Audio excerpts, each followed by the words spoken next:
ये कहानी हिमालय के जंगल की है। कौवे भैया, ठंड काफी बढ़ गई है। हो सकता है कल बर्फबारी हो जाए। हम सब पक्षी कल इसलिए इकट्ठा हुए थे ताकि हम लोग प्रवास की सलाह कर सके, लेकिन कल आप आए ही नहीं। आप हमेशा ऐसे क्यों रहते हैं? किसी से बात नहीं करते हैं, किसी से बनाकर नहीं रखते हैं। अगर किसी से बनाकर नहीं रखेंगे तो जिंदगी बहुत मुश्किल हो जाती है। टूनी, बात यह है कि मैं तुम सबसे ज़्यादा अक्लमंद हूँ और तुम सबसे बड़ा भी हूँ और मुझे अच्छे बुरे की पहचान है। मुझे हर रोज़ भाषण देने मत आया करो। जाओ यहाँ से, मुझे सोने दो। नहीं कालू भैया, मैं आपको अकेले नहीं छोड़ सकती। हम सब पक्षियों ने निर्णय लिया है कि हम लोग कल ही सुबह प्रवास कर जाएंगे पूरब जंगल की तरफ। उधर का मौसम बहुत ही अच्छा है। 3 महीने हम उधर ही गुजारेंगे। हम मेरी बात मान जाओ, चलो। तुम एक बार कहो या 100 बार कहो, मैं तुम्हारे साथ नहीं जाऊँगा। अब तुम यहाँ से जा सकती हो। फिर टूनी चिड़िया वहाँ से निराश होकर चली जाती है। छोटी और कमज़ोर चिड़िया, इसे क्या पता कि मैं कितना ताकतवर हूँ। ऐसी ठंडी मेरा कुछ नहीं बिगाड़ पाएगी। मेरे पंख बहुत मजबूत हैं। कालू कौवा बहुत ही ज़्यादा घमंडी था। दोस्तों, कल सुबह हम लोग को निकलना है यहाँ से। सारे पक्षी सुबह में इकट्ठा हो जाना, कोई भी लेट मत करना। टूनी बहन, कालू कौवा नहीं जाएगा क्या हमारे साथ? वो तो कल सलाह करने भी नहीं आया था। मैं उसे गई थी समझाने, लेकिन वो हम लोग के साथ जाने के लिए तैयार ही नहीं है।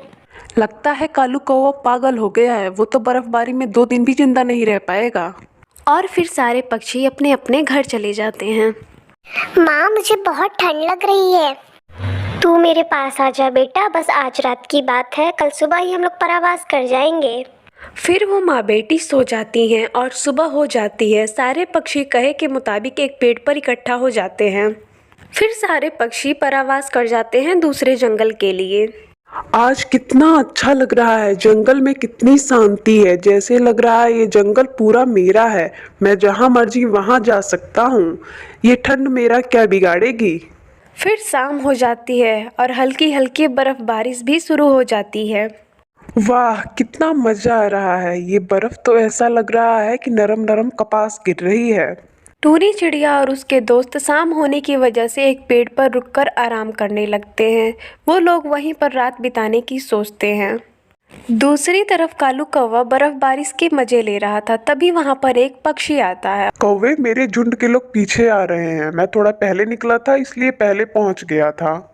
हम लोग गर्म इलाके से आ रहे हैं। हम लोग गर्म इलाके में नहीं रह सकते हैं, ठंड इलाके में रह सकते हैं। इसलिए कुछ दिन हम लोग यहाँ पे गुजारेंगे। लेकिन कौवे भैया, तुम तो यहाँ ठंड से मर जाओगे। इस जंगल के सारे पक्षी परावास कर गए, तुम क्यों नहीं गए? क्योंकि मैं उन जैसा कमजोर नहीं हूँ, मैं बहुत ताकतवर हूँ। नहीं कौवे भैया, ठंड इस बार बहुत ज्यादा पड़ेगी और बर्फबारिश भी आज रात बहुत ज्यादा होगी। जाओ, यहाँ से चले जाओ। हर कोई मुझे ही भाषण देने आ जाता है। फिर वो पक्षी जाकर पास वाले पेड़ पर बैठ जाता है। बर्फबारिश हो रही थी। फिर तेज हवाएं चलने लगी। ठंडी में और बढ़ोतरी हो गई। कालू कौवा पहले तो मजे ले रहा था ठंड के, फिर उसके बाद वो बहुत तेज कांपने लगता है। कालू कौवे का दिमाग ठंडा पड़ जाता है और कालू कौवे का शरीर जमने लगता है।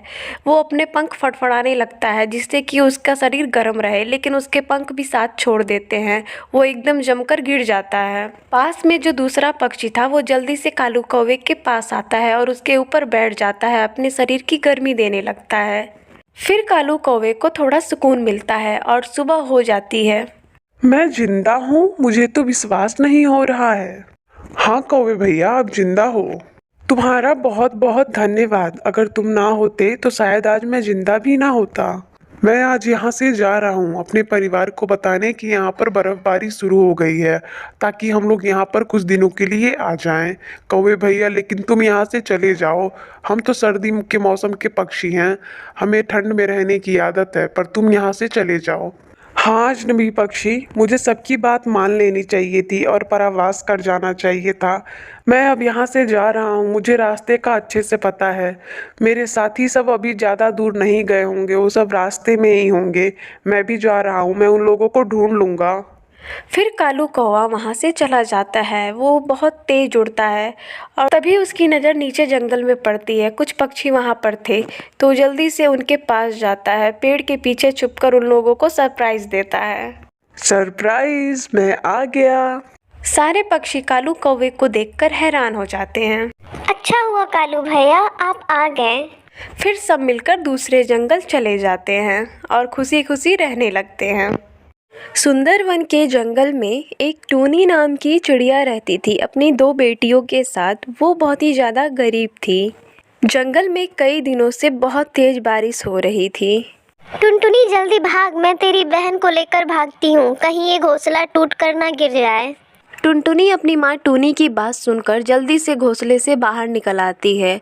घोंसला बहुत ही तेज हवा के साथ टूट जाता है और उनके पास रहने के लिए कोई भी घर नहीं होता है। टूनी चिड़िया अपनी दोनों बेटियों को लेकर जंगल में भटकने लगती है। हे भगवान, ना जाने ये कैसी आफत है। मैं इतनी तेज बारिश में अपने बच्चों को लेकर कहाँ जाऊँ। मेरे पास तो रहने के लिए कोई ठिकाना भी नहीं है। आज अगर तेरे पापा जिंदा होते तो आज हमारा पक्का घर होता। इसी तरह टूनी अपने बच्चों को लेकर भटकती है। तभी उसकी नज़र एक पेड़ के नीचे गुलाब पर पड़ती है। टुनटुनी चिड़िया अपनी माँ टूनी से कहती है, माँ वो देखो, उस पेड़ के नीचे बहुत बड़ा गुलाब है, चलो हम उस गुलाब में छुप जाते हैं। फिर टूनी चिड़िया अपनी बेटियों के साथ उस पेड़ के पास जाती है और कहती है, अरे ये तो बहुत बड़ा गुलाब है और इसमें तो दरवाजे और खिड़कियाँ भी हैं। फिर टूनी चिड़िया जल्दी से अपनी बेटियों के साथ उस गुलाब के अंदर चली जाती है। अरे टुनटुनी, ऐसा लग रहा है इस घर में कि कोई पहले से रह रहा हो।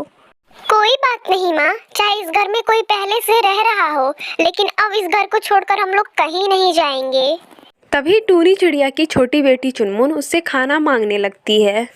माँ मुझे बहुत जोरों की भूख लगी है, मुझे खाना दो ना। अरे चुनमुन, तू पागल हो गई है क्या? इतनी बारिश में माँ भोजन लेने कहाँ जाएंगी? चुपचाप से वैसे ही सोने की कोशिश कर। टुनटुनी दीदी, मेरा पेट बहुत तेज भूख से दर्द कर रहा है, मुझे भूख लगी है। माँ मुझे कुछ खाने को दो। अरे चुप हो जा कमबख्त, मेरा दिमाग मत खा। यहाँ इस बारिश में जान बचाना मुश्किल हो गया और तुझे खाने की पड़ी है। टुनटुनी, इसे थोड़ा पानी पिला दे और तुम दोनों बहनें सो जाओ। टुनटुनी अपनी बहन चुनमुन को पानी पिलाती है और वो दोनों बहनें फिर सो जाती हैं। चलो, मेरी दोनों बेटियां तो सो गई, पर मैं नहीं सो सकती हूँ, क्योंकि इतनी तेज बारिश में कहीं कोई जहरीला जीव जंतु ना आ जाए। मुझे रात भर जागना होगा और इनकी रखवाली करनी होगी। टूनी चिड़िया अपने बेटियों की रात भर रखवाली करती है। सुबह हो जाती है और सुबह में बाहर से एक कालू कौवे की आवाज़ आती है जिसका वो घर था। अरे कौन है रे मेरे इस घर के अंदर? इतनी बारिश में मैं भीग रहा हूँ, जल्दी दरवाजा खोल। फिर टूनी चिड़िया दरवाज़ा खोलती है। ए चिड़िया, ये मेरा घर है, चल जल्दी से निकल इस घर से। मैं नहीं निकलूंगी इस घर से, तुम जो मर्जी वो कर लो। जब मैं इस घर में आई थी तो ये घर खाली पड़ा था। मैं कल भोजन लेने गया था, बारिश शुरू हो गई इसलिए मैं कल नहीं आ पाया। अब चलो निकलो मेरे घर से तुम लोग। अंकल, हमें मत निकालिए, इतनी बारिश में हम लोग कहाँ जाएंगे? बारिश की वजह से हम लोग का घर टूट गया है। मैं क्या कह रहा हूँ, तुम लोग को एक बार में मेरी बात समझ नहीं आ रही है? मैं कह रहा हूँ ना, ये मेरा घर है और निकलो यहाँ से तुम लोग। कालू भैया, मैं आपसे विनती करती हूँ, मुझे और मेरी बेटियों को अपने घर से मत निकाल। बारिश रुक जाएगी तो मैं खुद ही चली जाऊंगी यहाँ से अपने बच्चों को लेकर। फिर कुछ देर बाद बारिश रुक जाती है और टूनी चिड़िया अपनी बेटियों को लेकर जाने लगती है वहाँ से। तो कालू कौवा कहता है टूनी चिड़िया से, सुनो टूनी चिड़िया, अब से तुम्हें कहीं जाने की जरूरत नहीं है, तुम यहीं पे रहोगी मेरे साथ। तुम्हारा भाई इतना भी निर्दयी नहीं है। ये लो, मैं कुछ भोजन लेकर आया हूँ, खुद भी खा लो और अपनी बेटियों को भी खिला दो। कालू कौवा टूनी चिड़िया को अपनी बहन बना लेता है और उसी घर में वो लोग साथ साथ खुशी खुशी अपना जीवन बिताने लगते हैं।